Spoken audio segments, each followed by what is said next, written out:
What is the number one most powerful thing that you could change in your life that will affect everything? Let's talk about it today.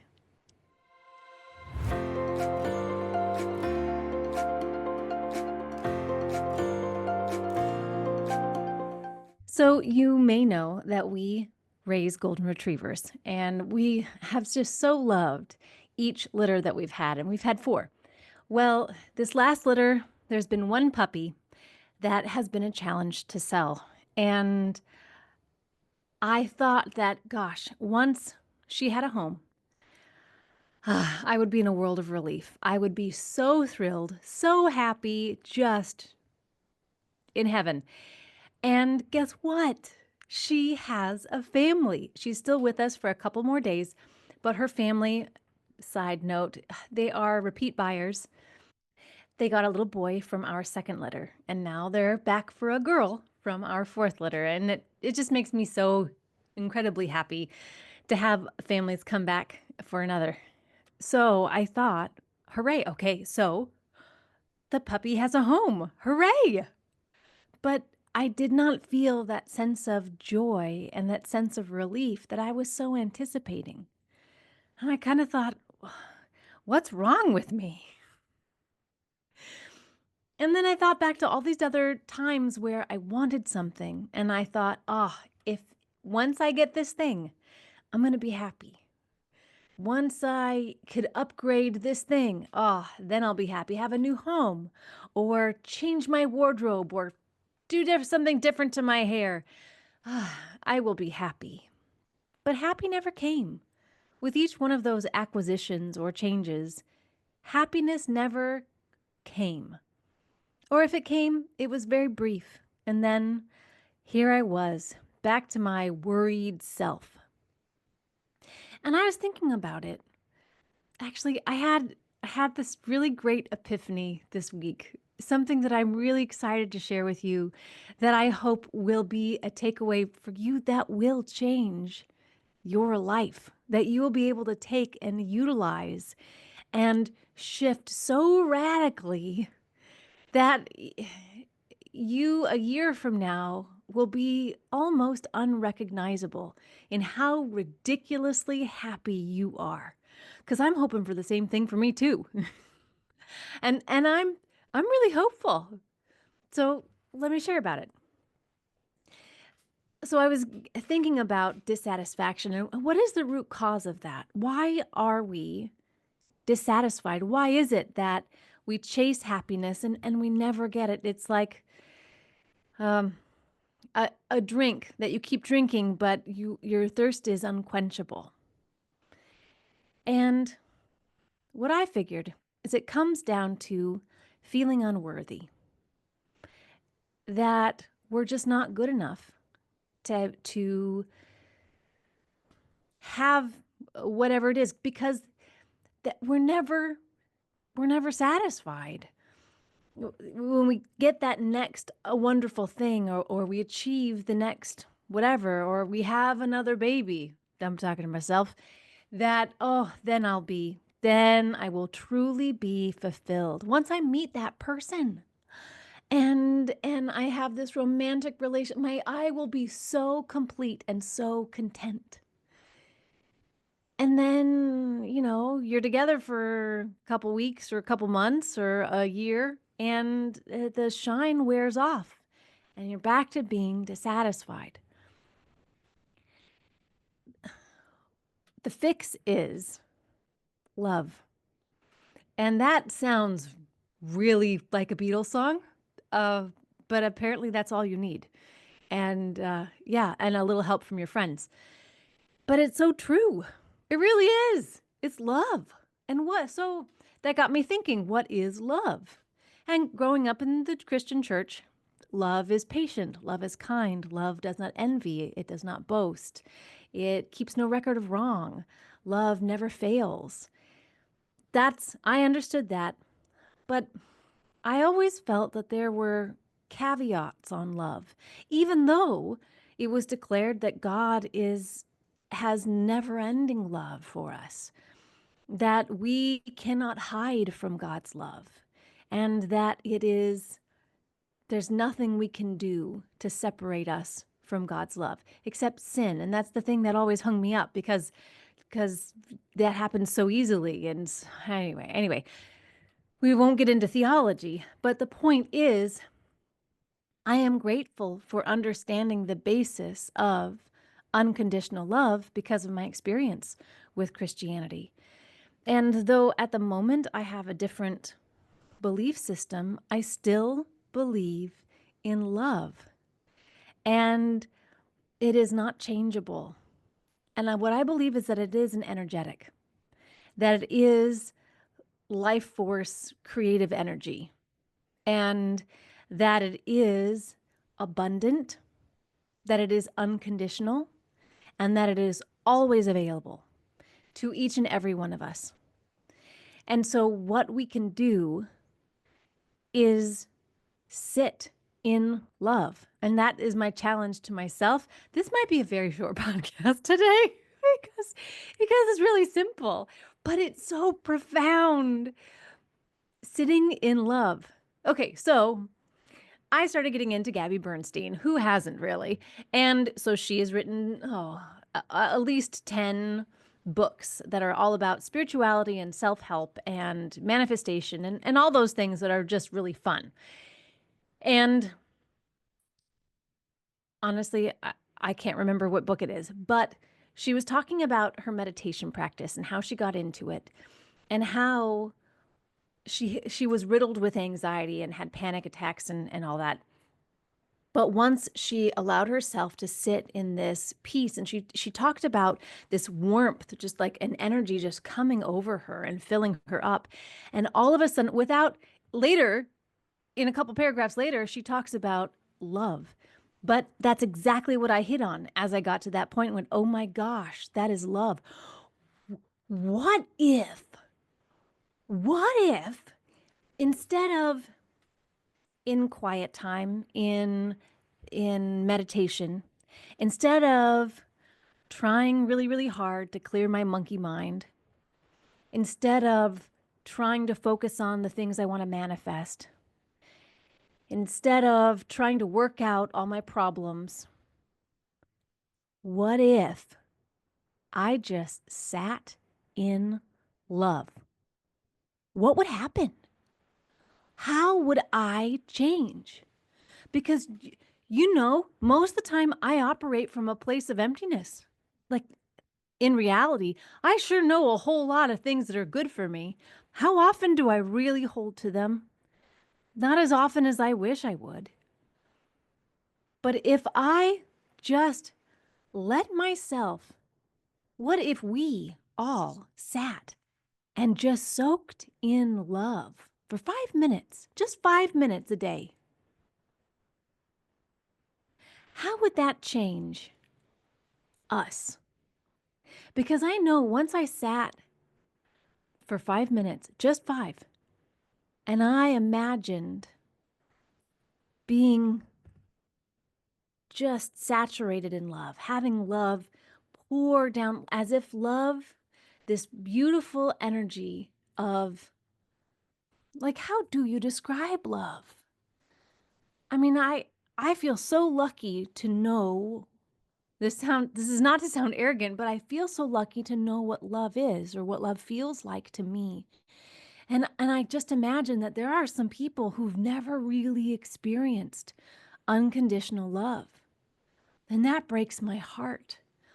But that doesn't mean that they can't, because it is for all of us.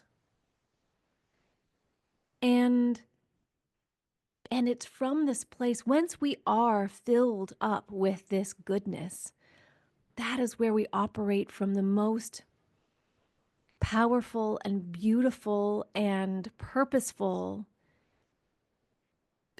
parts of ourselves.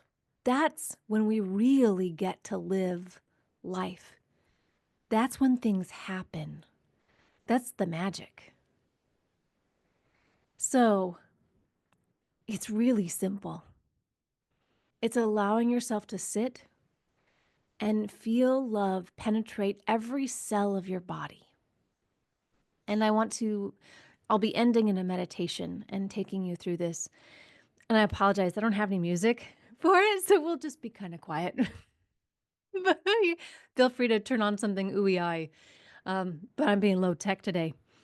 And that when once I got up from my first 5 minutes of that, and I want to tell you what I experienced in that time.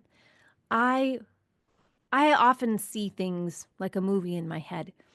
And as I sat there seeing love just pouring into me and just seeping in, kind of like honey, a beautiful golden honey, just soaking into me, or like olive oil, some kind of nice oil. And you think of all the air. I saw like the insides of me like dry bark in a way, or paper just dehydrated, all these leaves of dehydrated Ness Kelly inside of me, and this love was rehydrating it all. And it was amazing to see for myself the areas that I keep beating myself up for being so bad at, keep making the same mistakes over and over again in my parenting, in my marriage, in being showing up and being a person in life. I saw how I was trying to operate from this really dry, brittle place. And no wonder I was having problems. I just didn't have anything to give. I had no juice. But after these 5 minutes of just feeling loved on, and it's a love that, as much as we want our spouses, our husbands, to give us this, to fill us, to be the source of our unconditional love, they're humans too. And this is something greater than what they really can give. It's an expectation that is too big for them to fill. But once I experienced that, oh my gosh, I floated through the day. I had so much more energy to deal with my children who would have falling apart problems. Oh, they were just falling apart. Oh, I had space for that. I can I can deal with who needs more hugs, cuz I got so many hugs to give right now. And I was humming and I was happy, and it's like, wow, all from 5 minutes of love. And I don't know about you, but so often when I hear about meditation practices or manifestation, or, living your purpose and your best life, it just feels like climbing up a hill or a mountain. I was like, okay, I just gotta keep trying my best to live my best life. Oh, here I go. Gotta show up in the world. And that is not the case. And I know that that is not the feminine flow. The feminine flow is being in a state of receiving and allowing. And it's beautiful. But I kept trying, I kept trying to get, it's like going fishing without bait on your hook. It's like, eat the darn sharp, pokey hook, fish. Oh, gosh, it's not working. But love is that bait for the beautiful things in your life. And that's not to be manipulative. It sounds manipulative, doesn't it? Oh, well, if I really want to receive all the goodness in my life, I better get strategic and bait my hook with love. Like, okay, that is a way to see it, but basically it's provision. Love is provision. Love I'm now now all I can think of is the movie Moulin Rouge, and how they go into the "All you need is love" and song.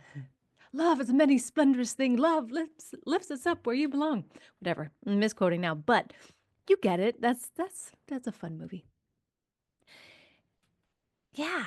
So it's not being manipulative to bait your hook with love. It's necessity. But look at it as like, oh my gosh, this is, again, like the thirsty person. And all you have to do is turn on the spigot, and there is an endless supply of water, just like there's an endless supply of love. And once we get disciplined about allowing ourselves to be loved on by the universe or whoever, whatever fits best with your belief system. Oh my gosh, talk about changing your life. I'm really excited. So, if you would like to join me, please do. I'm going to do a month-long love challenge.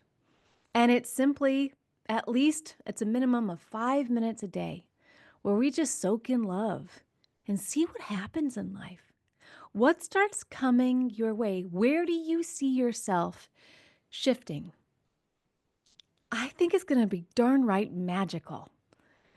And already I am seeing that. Already I am experiencing so much more lightness in my being, so much more joy and contentment.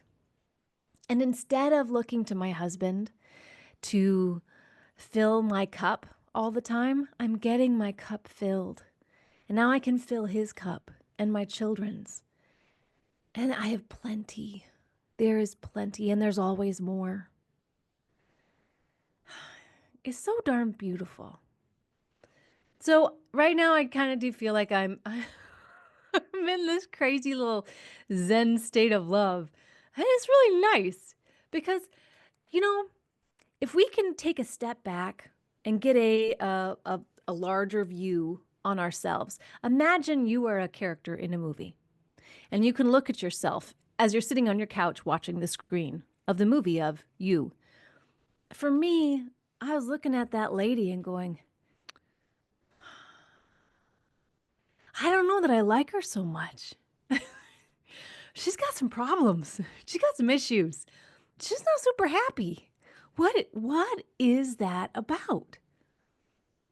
And once I hit on the love thing, and I realized so much of, and this is not just me. I know it. But being so critical. Oh my. So critical of myself, of others, being so adamant about finding what's the right way. I have to do the right things the right way. Because if I don't, then I'm going to be wrong, and being wrong is bad, and I cannot be wrong and bad. So I must be right. And then that's just kind of, anyway. Once you put love into the equation, you see that, and it looks really flimsy and and unattractive. And you're like, I don't want that in my life anymore. I I like being open and saying, guess what? I don't know. I don't know all the things. There's some things that I have experienced. There's some things that I have observed, and those resonate with me at this moment in my life. And I'm open to being wrong. I'm open to seeing how, oh, you know what? Actually, that might work. Huh, look at that. And I just recognize that there are lots of ways that I've presented as having hard and fast, black and white. And I just don't think so. Because I don't know everything, and I don't know everyone and their circumstances and all of that. I can just share from where I've been and, like I said, what I've observed.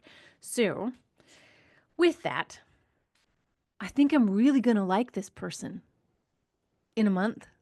It's going to be the start of something new. Okay, speaking of that, I am really, really, really excited because I want to invite you to join me for a free masterclass.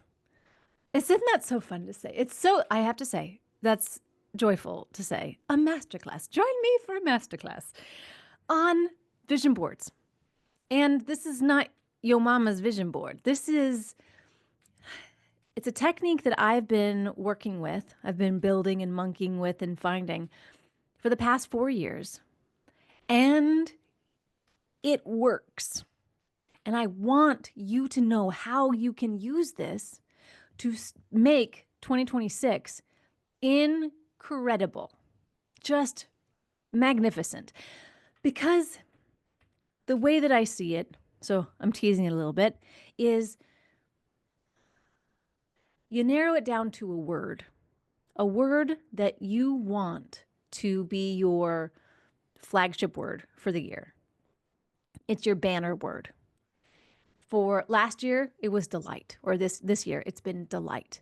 And so learning how do I approach things, life, my desires of my heart with delight. And it's been an interesting year. But what is so helpful are the pictures and where you put them. And I will say that we create a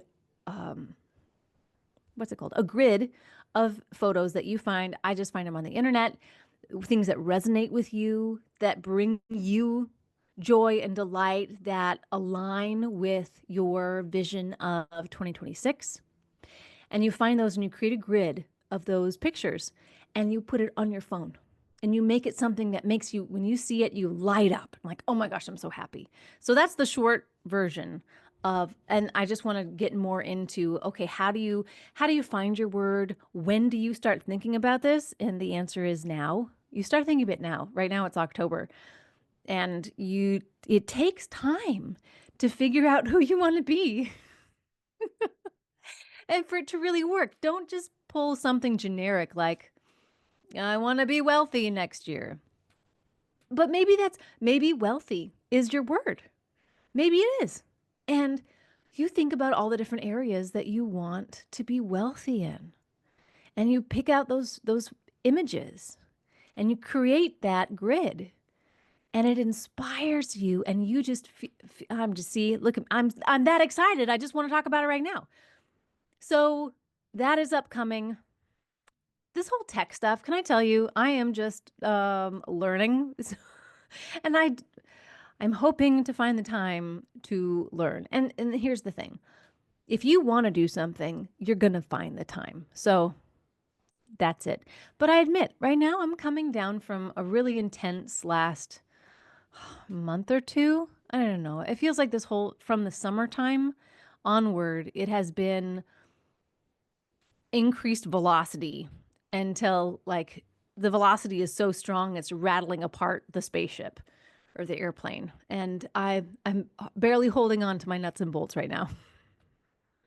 I just I just want to float. So that's what I'm going to be, floating in love this next month, soaking it up. And I would love to hear your stories. If you decide to join me on this every day, 5 minutes minimum, soaking in love. And what is that doing to change you, change your heart, change your life? What is coming in? I want to know. Are you manifesting stuff that you've been trying to manifest for so long and you've been like me? I want to manifest it. It's like you're strangling it and you're shaking it and like, come on, happen.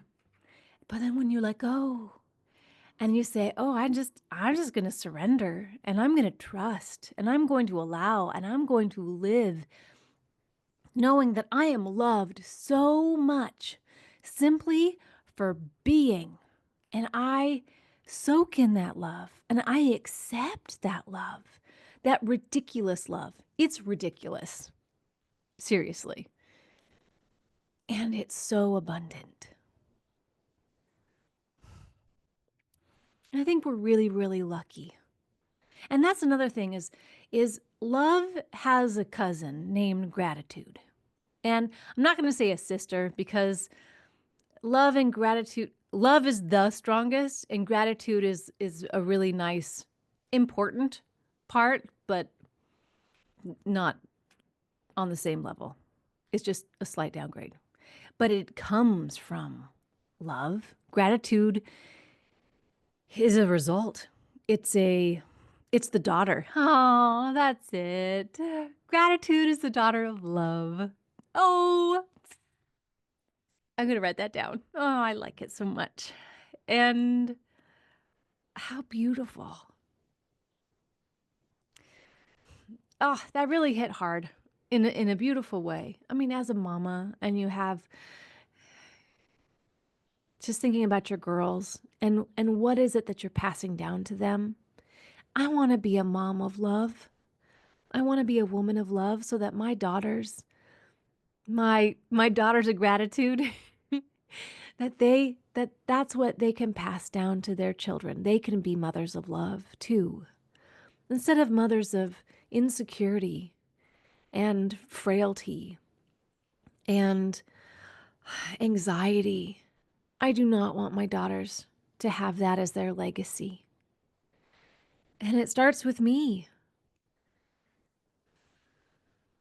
Yeah, it starts with each one of us.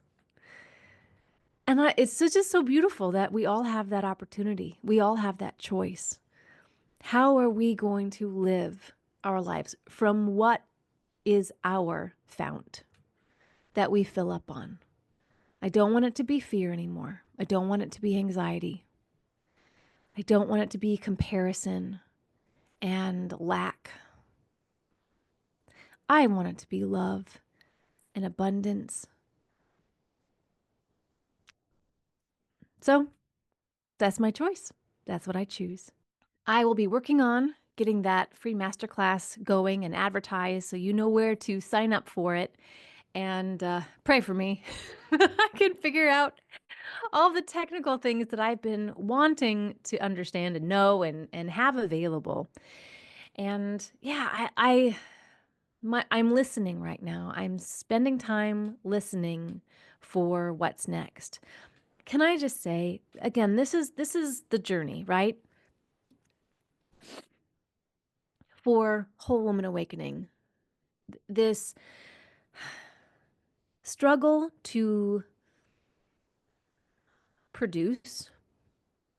We are told to be more masculine. The only way that we're going to succeed is if we're pushing and striving and we're going and we're getting to burnout. That is the direction to go. And I know for a fact that that is not how it works. And yet, personally, I'm bombarded on social media by all these advertisements of women and men. It's like, hey, you want to be a coach or you want to have courses and things. Well, you got to do this, that, and the other. And like, it just is pressure, with whatever it is that you're looking at. It could be beauty tips or career things or parenting stuff. There's so much guilt around that as well. And I am leaning into less, and it's frightening. It's very scary to to try something so different and so counter to what we've been told is success. So by letting go of the wheel and by being quiet instead of let me just be loud and push and let me create and build, let me just surrender and be open and just keep listening. And from there, I'll be prompted forward. That's the way it was when I started the podcast. That I admit, I got a little freaked out and thought, oh, well, if I'm serious about doing this and I want to reach people and make an impact and I want to take this somewhere, well, then I better do what these various coaches are doing or these people that they're saying they make X amount of money doing this thing. I need to be like them because clearly I'm not enough if I'm not. And that is a bunch of baloney. But it's an easy fear message to swallow that I'm not living up to my potential. I'm not doing what I ought to do. I'm doing it wrong. And being wrong is just an awful, awful thing to be.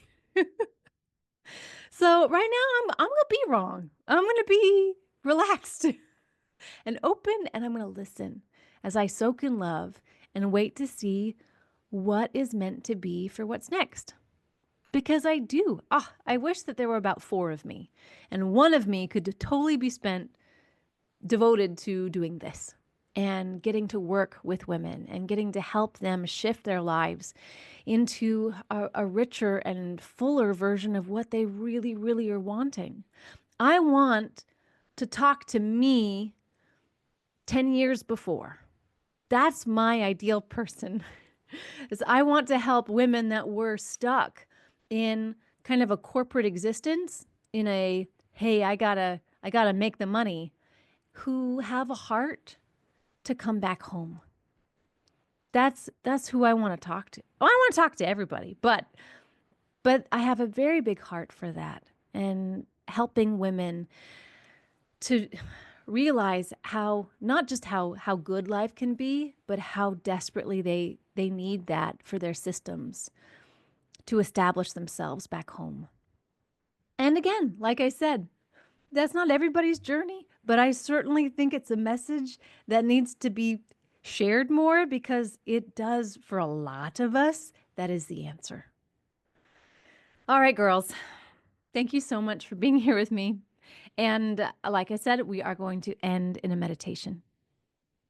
I want to bring you into this beautiful place of love so that you can de armor and just rest in this gift of never ending, unfathomable love that is meant for you.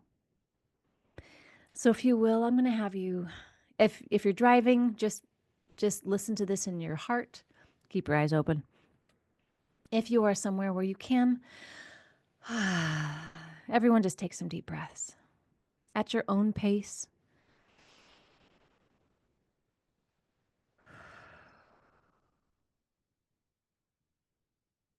Feel yourself begin to melt.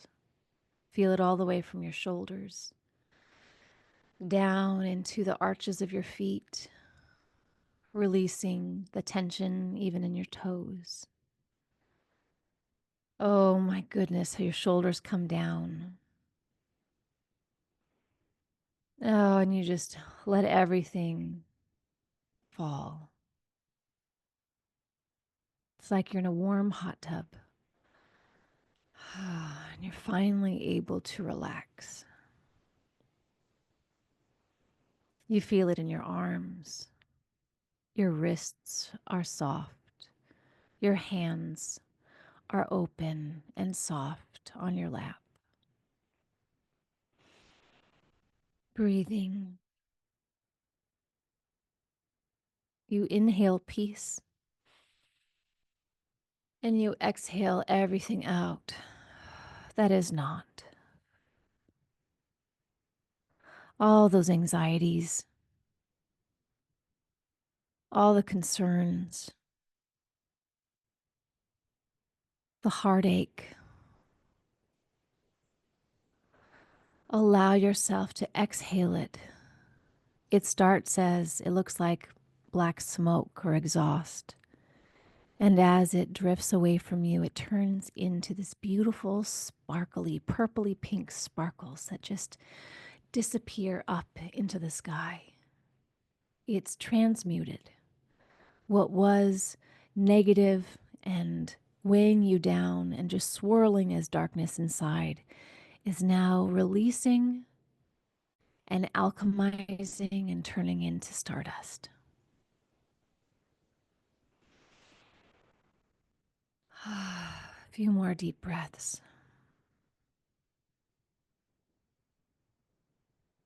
As you feel your body just start to kind of vibrate, tingle in that beautiful peace.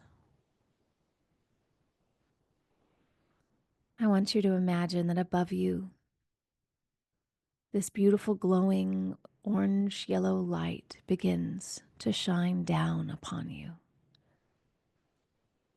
It's like a spotlight.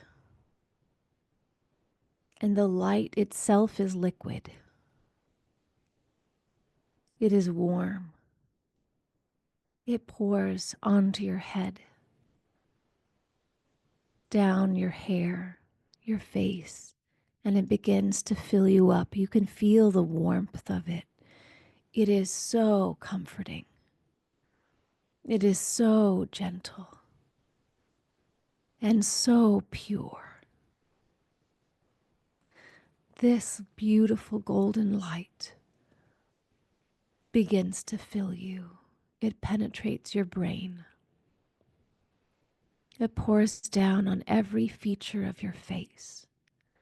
lighting you up, touching you with love and affection, caressing you like a mother. Oh, my child. Oh, my beautiful daughter. You are wrapped in love. You are so penetrated and filled and soaked in love. It goes down into your neck, all around you, your shoulders, those shoulders that have been carrying so much. You are released from your burden. You are held. This love wraps itself around you in the gentlest, firmest, warmest embrace. Now the love travels down your lungs, your heart. It wraps itself around your heart and holds you. It supports you. Girl, let go. Let go.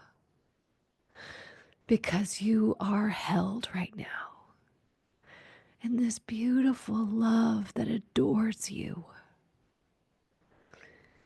It seeps down into your stomach that has been tied up in knots, that's been in anxiety and pain.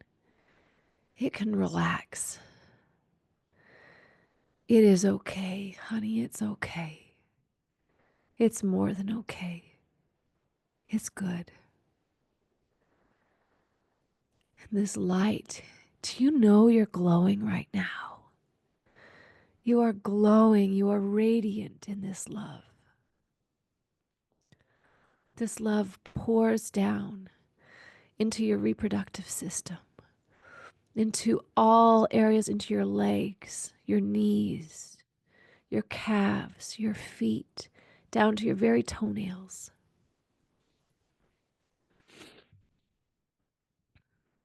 You are completely soaked in love. And this love says, I have you. I have you. You are more than enough. You are more than okay. Simply because you're you. Don't do anything. I just want you to be. I just want you to feel this love, to let it be a part of you, to have it seal with your cells into your very DNA, that your body is being rebuilt cell by cell in love. It's incredible.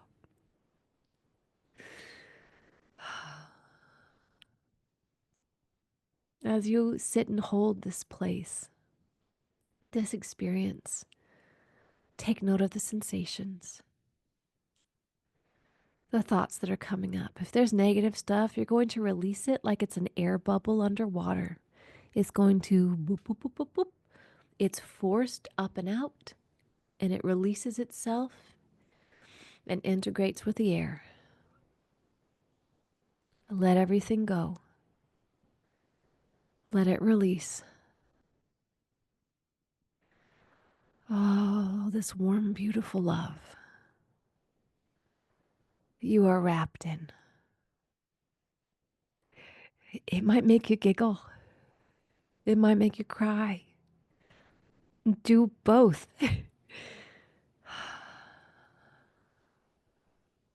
You've been doing a really great job. And it's okay. And it's all going to be okay.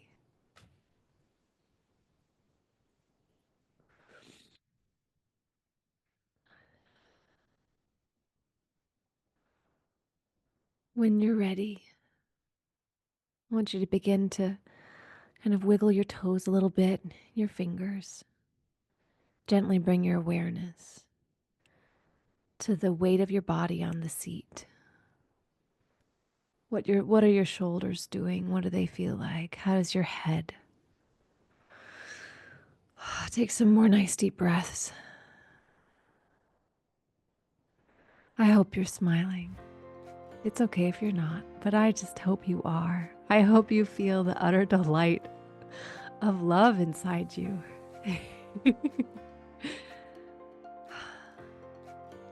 And from here, when you're ready, you can come back to life around you. Be aware of the room and the space that you're in. I think I'm going to have to redo my makeup, girls. You might too. I probably should have said that before. Grab some tissues. But that's a good thing to have on hand when you're doing your love meditations this month. Yeah, because things are going to break open. And that's exactly what we want. They're like geodes. We have all these rocks we've been holding on to. We let love come in with its gentle, strong hammer, crack them open, and oh my gosh, there's beauty inside. It's beautiful.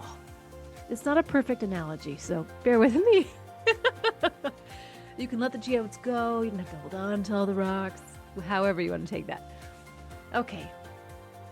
All I have to say is thanks. Thank you for being here. Thank you for joining me today. And I will be here on next Friday, and I hope you join me too. If you want to reach out or share your journey, I want to hear what's been going on with you. Email me at wholewomanawakening@gmail.com. Thank you. Have a beautiful week.